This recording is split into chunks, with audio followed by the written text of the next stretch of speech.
एक शॉकिंग बात बताऊं, मिडिल क्लास आज के समय में धीरे धीरे गरीब होता जा रहा है। वो धीरे धीरे गरीबी रेखा के नीचे आता जा रहा है। और परेशान करने वाली बात यह है कि इसका हमें पता तक नहीं चल रहा है। बताता हूँ कैसे।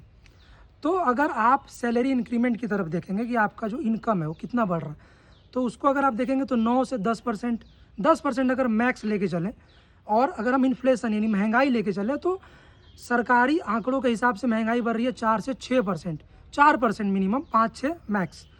तो आपको इस हिसाब से लग रहा हो कि 4% का डिफरेंस है, 6% तक महंगाई जा रही है मैक्स और 10% तक मेरी सैलरी, तो 4% के गैप के हिसाब से मेरी इनकम बढ़ रही है। लेकिन ऐसा नहीं है। समझते हैं कैसे? आप अभी के समय में जो एक बेसिक खर्चा है, सिर्फ जीने खाने की बात ना करें, तो रेंट में जाएगा, मेडिकल एक्सपेंसेस हैं, और एक घर खरीदने अगर ख्वाब आप देख रहे हैं तो वो तो भूल ही जाइए।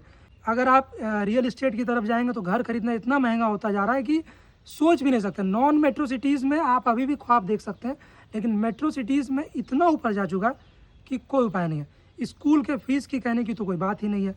तो मिडिल क्लास धीरे धीरे गरीब होगा, और आप इस सरकार से भी कोई उम्मीद नहीं रख सकते। हालात ये है, क्योंकि अगर आप देखें तो गरीब लोगों के लिए ज़्यादातर पॉलिसीज़ हैं।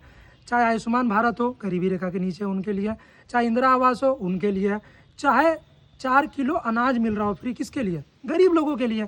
और जो मिडिल क्लास है उनके लिए अब हम एक पॉलिसीज़ बता दें, आपकी सैलरी आने के पहले इनकम टैक्स कट जाएगा, नहीं भरेंगे तो आपको कॉन्सिक्वेंसेस आपको झेलने पड़ेंगे। अब ऊपर की तरफ जाते हैं, जो एलिट क्लास है, जो रिच है, उनके लिए तो इकोनॉमिक पॉलिसीज़ बनते हैं सीधे, कैपिटल इन्वेस्टमेंट कैसे हो, कैसे और लोन मिले इनको, और क्या छूट दिया जा सकता है, बड़े बड़े टेंडर इनके। तो पुअर क्लास के लिए सारे पॉलिसीज़ हैं सरकार की। सारा जो आपका टैक्स से पैसा लिया जा रहा है वो खर्च कहाँ हो रहा है? पुअर क्लास के लिए। और रिच क्लास के लिए पॉलिसीज़ बन रहे हैं। बीच में जो मिडिल क्लास है वो धनिया पत्ता की तरह पिस रहा है बस आज के समय में, और कुछ नहीं हो रहा। मिडिल क्लास का बस चटनी बनेगा लास्ट में, और कुछ नहीं बनने का अगर यही हाल रहा तो। एक उपाय जो मुझे समझ में आता है वो है सेविंग। अगर आप बचत कर पाएँ अपनी सैलरी का 30%, 40%, 30% मिनिमम, तो शायद आपकी जान थोड़ी बहुत बच जाए। लेकिन अगर सेविंग नहीं हो पा रही है तो आने वाले समय में पुअर क्लास से भी बदतर स्थिति इनकी हो जाएगी।